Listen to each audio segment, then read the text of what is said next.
আল্লাহর হাবিব জনাবে মুহাম্মদুর রাসূলুল্লাহ সাল্লাল্লাহু আলাইহি ওয়াসাল্লাম কয়, দুনিয়ার মানুষেরা যেখান থেকে তোমাদের ডাক্তারি বন্ধ হইয়া যায় সেখান থেকে আমি রাসূলের ডাক্তারি শুরু হয়। এই মওতের যন্ত্রণা, এই মওতের কষ্ট, মৃত্যুর সাকরাত পরিপূর্ণ হালকা হওয়ার জন্য অথবা আংশিক লাঘব হওয়ার জন্য কোনো মেডিসিন আজকে পর্যন্ত আধুনিক স্বাস্থ্যবিজ্ঞান আবিষ্কার করতে পারে নাই। আজকে পর্যন্ত দুনিয়ার কোনো ফার্মাসিউটিক্যালসওয়ালা এই মৃত্যু যন্ত্রণা লাঘব হওয়ার জন্য কোনো ইনজেকশন আবিষ্কার করতে পারে নাই, কোনো ট্যাবলেট আবিষ্কার করতে পারে নাই, কোনো ক্যাপসুল আবিষ্কার করতে পারে নাই, কোনো স্যালাইন আবিষ্কার করতে পারে নাই। একমাত্র মৃত্যু যন্ত্রণা লাঘব হওয়ার মেডিসিন আমার কাছে আছে। ক্বালা রাসূলুল্লাহ সাল্লাল্লাহু আলাইহি ওয়াসাল্লাম, মা মিন মাইয়িতিন ইল্লা কুরিআত আলাইহি সূরাতু ইয়াসিন ইল্লা হাওয়ানাল্লাহু আলাইহি। আল্লাহর হাবিব বলেন, দুনিয়ার যুবক তরুণেরা যখন দেখবা তোমার মা বাপের চেহারার মধ্যে মৃত্যুর লক্ষণ, মা বাপের চেহারার মধ্যে মৃত্যুর লক্ষণ কি? মৃত্যুর লক্ষণ কি আমার ভাইয়েরা, দোস্ত বাবেরা? এই নাকের আগা, এটা নাকের আগা এখন সোজা আছে। যেই মানুষের মৃত্যু নিকটবর্তী হইয়া যায় নাকের আগা আস্তে একদিকে কাইত হইয়া যায়, সোজা থাকে না। এই কানের লতিগুলা, এখানে হাড্ডি নাই, শুধু গোস্ত, তারপরেও শুইলে এই কানের লতিগুলা সোজা থাকে। অথচ মৃত্যু নিকটবর্তী মানুষ যেটা, এটার কানের লতিগুলা ভাঙ্গি যায়। যখন মানুষ এটা শোয়া থাকে কানের লতিগুলা নিচের দিকে ভাঙ্গি ঝুলি যায়। ও বেয়েরা, কপালের মধ্যে হালকা একটু গাম দেখা দে, গাম দেখা দে। আল্লাহু আকবার। কণ্ঠের মধ্যে গরগর গরগর গরগর একটা আওয়াজ শোনা যায়। চামচ দিয়া ফানি দিলে ফানি ভিতরের দিকে যায় না, মুখের এক পাশ দিয়া গড়াইয়া নিচে পড়ে যায়। দুনিয়ার মানুষের ঠিক মতো চিনতে পারে না, ছেলে মেয়ে চিনতে পারে না, বউ বাচ্চা চিনতে পারে না। যখন এই অবস্থা দেখবা, আল্লাহর হাবিব কে উম্মত তাড়াতাড়ি ওযু করো, কোরআন শরীফটা হাতে নাও, মা বাপের মাথার পাশে দিয়ে যাইয়া বসো। বসি আল্লাহর কোরআনের হাট, আল্লাহর কোরআনের হেডকোয়ার্টার, আল্লাহর কোরআনের রাজধানী। আল্লাহর হাবিব বলেন, সব জিনিসের একটা হেডকোয়ার্টার থাকে। কোরআন শরীফের হেডকোয়ার্টার হলো সূরা ইয়াসিন। মা বাপের মাথার কাছে বসি সূরা ইয়াসিনটা পড়া শুরু করো। কি লাভ হবে? আল্লাহর হাবিব বলেন, উম্মত, মায়ের স্তনে দুধের শিশু দুধ পান করতে করতে এক সময় ঘুমাইয়া পড়ে। এই ঘুমন্ত শিশুর মুখের থেকে মায়ের স্তন যে খুলি যায়, ছেলের যেরকম খবর থাকে না, শিশু টের পায় না। সূরা ইয়াসিন পড়ুয়া মানুষের শরীরের থেকে এমন আসান ভাবে রুহটা বাইর হয়, ওই মুর্দার খবর পর্যন্ত হয় না, টের হয় না। মুরব্বিয়ানে কেরাম কি করলেন? কার জন্য করলেন এত কিছু? কার লাগিয়া? বান্দ বাড়ি ঘর। কার লাগিয়া? বান্দ বাড়ি ঘর মনরে, কার লাগিয়া বান্দ বাড়ি ঘর। আসল বাড়ি হবে তোমার অন্ধকার কবর মনরে, কার লাগিয়া বান্দ বাড়ি ঘর। আজকে আপন আপন ভাবো যাদের, সবই তোমার পর মনরে, কার লাগিয়া বান্দ বাড়ি ঘর। কি করলেন? সারা জীবন আল্লাহু আকবার উতাল ফাতাল করে ফেললেন। হারামে হালালে জায়েজে না জায়েজে মানুষের হক মারি খাই, মানুষের টাকা পয়সা আত্মসাৎ করি, মানুষের জমিনের আইল কাড়ি, এত কিছু করি সন্তান লালন পালন করলেন। আজকে সন্তান আপনার কি কাজে আসে? আপনার মৃত্যুর সাকরাতের সময় সূরা ইয়াসিনটা তো পড়তে জানে না। সূরা ইয়াসিনটা পড়ার মতো একটা সন্তান কেন বানাইলেন না? একটা সন্তানকে সূরা ইয়াসিন পড়ার মতো কেন যোগ্য করে তুললেন না? এই জন্য অনুরোধ করি আমার ভাইয়েরা, দোস্ত আহবাব, সবগুলার সন্তানের অন্যের ছাত্র, আল্লাহর রাসূলের দুশমনদের ছাত্র বানাইয়েন না। কিয়ামতের ময়দানে হাউজে কাউসারের শরবতের জন্য হাত বাড়াবেন, তখন নবীজি জিজ্ঞেস করবে, কিরে তোর ঘরে যে আল্লাহ পাক আমার 4-5টা উম্মত পাঠাইলো, তুই সবগুলা উম্মতের ঈশ্বরচন্দ্র বিদ্যাসাগরের ছাত্র বানাইয়া দিলি, রবি ঠাকুরের ছাত্র বানাইয়া দিলি, লেনিন কালমার্ক্সের ছাত্র বানাইয়া দিলি, আমি নবীর ছাত্র একটাও কেন বানাইলি না? কেমনে উত্তর দিবেন? কেমনে জবাব দিবেন? হাউজে কাউসারের শরবতের পানি কেমনে পাবেন? এই জন্য অনুরোধ করবো আমার এলাকাবাসী ভাইরা, আমার দেশবাসী ভাইরা, এখনো সময় আছে, আল্লাহর ওয়াস্তে তৈরি হন। একটা হইলেও প্রত্যেক ঘরে একজন হইলেও হক্কানি রব্বানি আলেম তৈয়ার করেন, যদি আল্লাহর দরদ থেকে যদি বেঁচতে চান। প্রত্যেক ঘরে ঘরে অন্তত একটা হলেও হক্কানি আলেম তৈয়ার করেন। হক্কানি আলেম কি আলেম?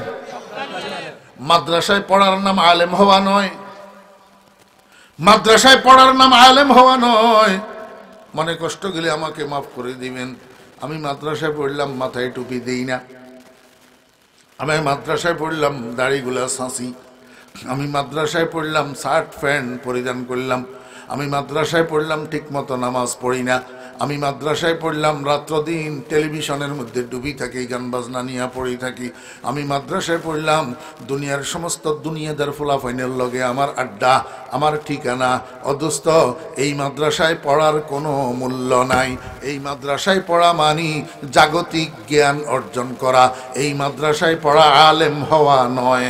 মাদ্রাসায় পড়ার পরে মাথায় যদি টুপি থাকে, মুখে যদি দাঁড়িয়ে থাকে, ফরনে যদি সুন্নতের জামা থাকে, 5 ওয়াক্ত নামাজ যদি থাকে, ওযু করার সময় মেসওয়াক যদি থাকে, খাওয়ার সময় দস্তরখান যদি থাকে, মা বাবা আত্মীয় স্বজন স্ত্রী কন্যার মধ্যে পর্দা পর্দা যদি থাকে, এক কথায় আল্লাহর ভয় যদি অন্তরে থাকে, নেক আমল যদি নিজের মধ্যে থাকে, তাহলে সে আলেম। নতুবা মাদ্রাসায় পড়ার নাম আলেম নয়। মাদ্রাসায় পড়ার নাম আলেম নয়। আমি একটা অনুরোধ করব, ও আমাদের সূর্য সন্তানেরা, ও আমাদের ছেলেরা, আমাদের ছেলেরা একটু একটু বিবেক খরচ করো। আমাদের দেশে 2টা প্রতিষ্ঠান আছে, একটা হইল আল্লাহু আকবার জেনারেল প্রতিষ্ঠান, আর একটা হইল অ্যারাবিক প্রতিষ্ঠান। জেনারেল প্রতিষ্ঠানের নাম স্কুল কলেজ, অ্যারাবিক প্রতিষ্ঠানের নাম মাদ্রাসা। আর তোমাকে সেই 5 বছর 6 বছর বয়সে মা বাপে মাদ্রাসায় নিয়া দিছে বড় আশা নিয়া, বলো কলিজা ভরা আশা নিয়া তুমি একটা আলেম হইবা, তোমারে আলেম বানাইব, এইটারে উসিলা করি কিয়ামতের ময়দানে নাজাত পাইব। কিন্তু আশার গুড়ে বালি, হেতে কোনো রকমের দাখেলান ভাস করছে। এই দাখেল ভাস করি বাইর হইছে, আর এবারে চোখ কান খুলি গেছে। যতদিন দাখেলের নিচে আসিল এতদিন দাড়িও ঠিক আছিল, টুপিও ঠিক আছিল, জামাও ঠিক আছিল। দাখেলান ভাস করি বাইর হইছে, আর এবার হেতের মাথা সিলে টুপি নিয়ে গেছে, দাড়ি নিয়ে গেছে, এবার সিলে হেতের সুন্নতের জামা নিয়ে গেছে, হেতে এবারে ফাঙ্কু সাপ হয়ে গেছে। গা তোরে এই কথা লেনি মাদ্রাসা দিছিল, হ্যাঁ? মনে কষ্ট গেলে আমারে মাফ করে দিস বাপ জানগর, হোলা আমরাতে হতো আছে।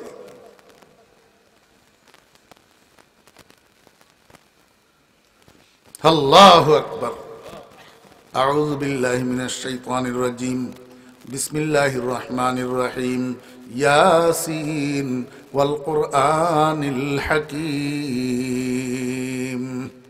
সূরা ইয়াসিন চিনেন নি সবাই? জি, যারা কোরআন শরীফ তেলাওয়াত জানেন ওনারা তো সূরা ইয়াসিন চিনার কথা। আল্লাহর হাবিব জনাব রাসূলুল্লাহ সাল্লাল্লাহু আলাইহি ওয়াসাল্লাম হাদিস শরীফের মধ্যে ইরশাদ করছেন, মান কারা সূরাতা ইয়াসিন সাদরান নাহার কুযিয়াত হাওয়াইজুহু আও কামা ক্বালা নবী আলাইহিস সালাতু ওয়াস সালাম। আমার যে উম্মত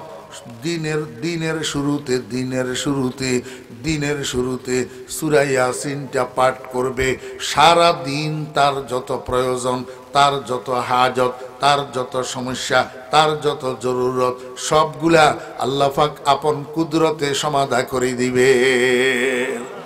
আল্লাহ পাক কুদরতের দ্বারা কি করে দিবেন? সমাধা করে দিবেন। কার কথা? রাসূল আকরাম সাল্লাল্লাহু আলাইহি ওয়াসাল্লামের কথা। কার কথা? রাসূল আকরাম সাল্লাল্লাহু আলাইহি ওয়াসাল্লামের কথা। ও দোস্ত আবাব, হামাশুমা কোনো মানুষের কথা না, সাধারণ কোনো মানুষের কথা না। দোজাহানের সম্রাট ইমামুল আম্বিয়া সরকার দো আলম শফিউল মুজনবিন রহমতুল্লিল আলামিন আগামীকাল সকালে সূর্য উঠবে কিনা তাতে সন্দেহ থাকতে পারে। আমার নবীজির বাণী যে সত্য তার মধ্যে বিন্দু বিসর্গ পরিমাণ সন্দেহের অবকাশ নাই। রাইফেলের গুলি মিস হইতে পারে, আমার নবীজির জবান মিস হইতে পারে না।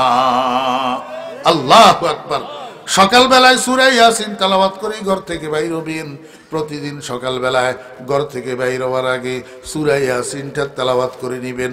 দেখবেন সারা দিন আপনার বড় ছোট সহজ কঠিন যত কাজ, সব কাজগুলা আল্লাহ পাক সহজভাবে সমাধা করে দিবেন, সহজভাবে পুরা করে দিবেন, সহজভাবে সম্পাদন করে দিবেন স্বয়ং রব্বুল আলামিন। কারণ রহমতুল্লিল আলামিনের ঘোষণা মিস হইতে পারে না। মান কারা সূরাতা ইয়াসিন সাদরান নাহার কুযিয়াত হাওয়াইজুহু। কোরআন শরীফের তেলাওয়াত যারা জানেন না তাদেরকে নিয়ে কোনো আলোচনা নাই। যারা জানেন ওনারা চেষ্টা করবেন প্রতিদিন ফজরের নামাজের পরে সূরা ইয়াসিনটা তেলাওয়াত করে বাইরে হওয়ার জন্য। একজন হাফেজে সূরা ইয়াসিন তেলাওয়াত করতে হদরের সাথে বা তাজবিদ 5 মিনিট সময় লাগে, আর হাফেজ ছাড়া অন্যদের 6 থেকে 7 মিনিট লাগে। আপনারা সর্বসাধারণ স্কুল কলেজের ছাত্র মুরব্বিয়ানে কেরাম যারা আছেন, একটু শুদ্ধ করে পড়ার জন্য যদি চেষ্টা করেন, আপনাদের 10 থেকে 12 মিনিট লাগবে। 10-12 মিনিট কি ছাতার সময় একটা মানুষ বাথরুমে ঢুকলে অত বাইরেতে 10-15 মিনিট লাগে? হ্যাঁ ও ছোট ভাইয়েরা, যারা এখন যুবক আছো, তরুণ আছো, 15 থেকে 35-এর মধ্যে যাদের বয়স, তোমাদের কাছে আমার একটা মিনতি থাকবে।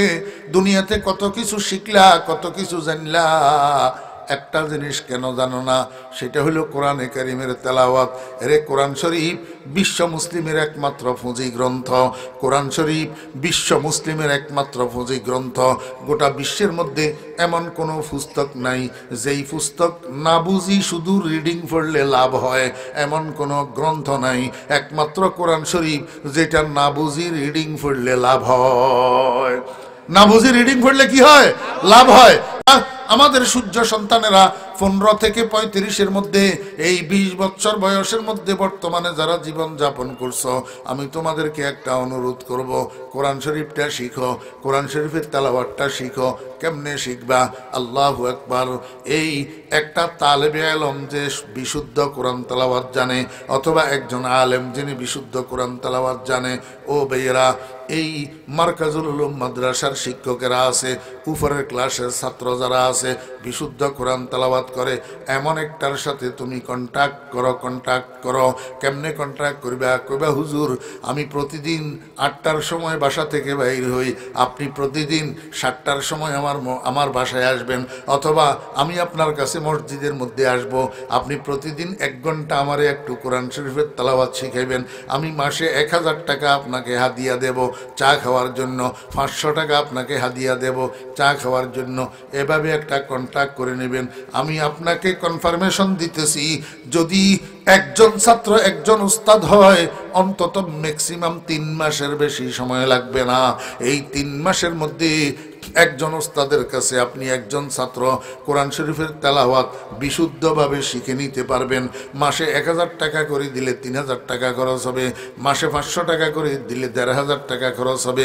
এরে যুবক তরুণ বন্ধু বান্ধব একসাথে হইয়া কত টাকা আড্ডা মারি খাই ফেলস, 1500 টাকা, 2000 টাকা, 3000 টাকা আল্লাহর কোরআন শিখার জন্য খরচ করতে পারবি না।